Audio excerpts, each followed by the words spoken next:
صحابہ نے بدعتیوں سے کیا سلوک کیا؟ آئیے عبداللہ بن مسعود رضی اللہ عنہ کے ایک واقعے ہیں، اس پہ غور کرتے ہیں۔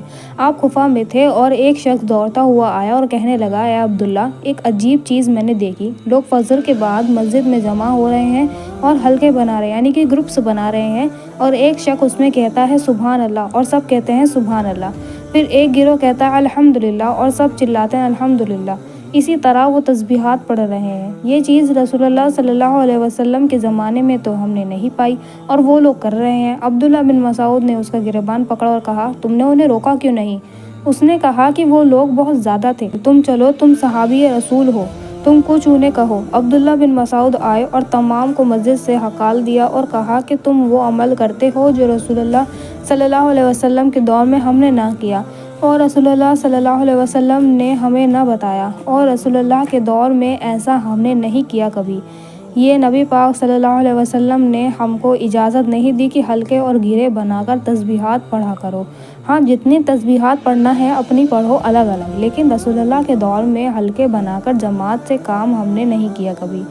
تو تم رسول اللہ صلی اللہ علیہ وسلم کے جانے کے بعد ہماری زندگی میں یہ عمل کرتے ہو، یہ کہہ کر مسجد سے تمام کو ہکال دیا۔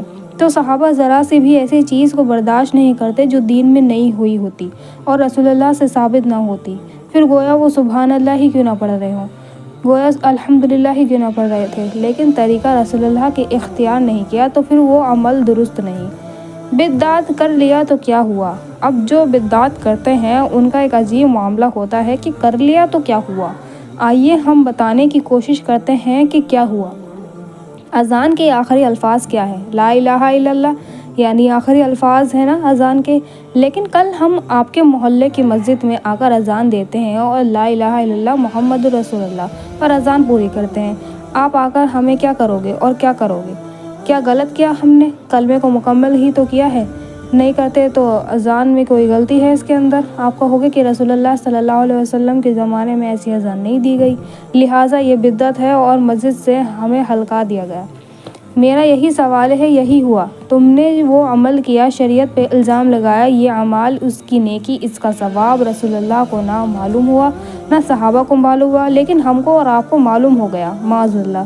لہٰذا اللہ کے لیے دین کے معاملوں میں ہمیں ایسے عمل سے بچنا چاہیے جو نہ شریعت سے ثابت ہے اور نہ ہی صحابہ کی زندگی میں کبھی پائے گئے ہوں۔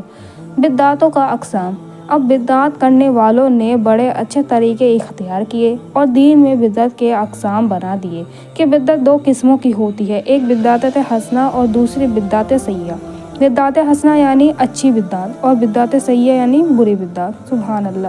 سوال تو یہ ہے کہ رسول اللہ صلی اللہ علیہ وسلم نے تو اپنے کئی خطبے میں یہی فرمایا ہے، کل بدعت ضلالہ، یعنی دین میں تمام کی تمام بدعتیں گمراہی ہیں۔ تو بتائیے ہم نے کہ کہاں کہاں بدعت حسنہ گمراہی نہیں ہے؟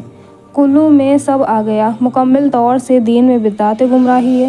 اور جو لوگ فرق کرتے ہیں بدعت سیئہ اور بدعت حسنہ، ان کی مثال ایسی ہے جیسے کہ کوئی کہے کڑوا کریلا اور میٹھا کریلا۔ سبحان اللہ، کریلا کہہ دیا تو سمجھ جائیے کہ کڑوا ہی ہوگا، میٹھا نہیں ہو سکتا۔ بدعت بدعت ہوتی ہے میرے بھائیوں اور بہنوں، اس کو حسنہ اور سیئہ نہ کہہ کر اپنے اعمال کو غارت نہ کریں۔